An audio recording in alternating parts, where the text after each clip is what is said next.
nome italiano. Buongiorno Italia, gli spaghetti al dente e un partigiano come presidente, con l'autoradio sempre nella mano destra, un canarino sopra la finestra.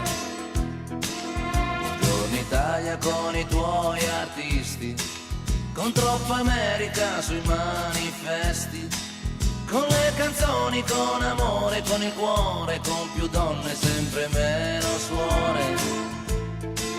Buongiorno Italia, buongiorno Maria, con gli occhi pieni di malinconia. Buongiorno Dio, lo sai che ci sono anch'io. Lasciatemi cantare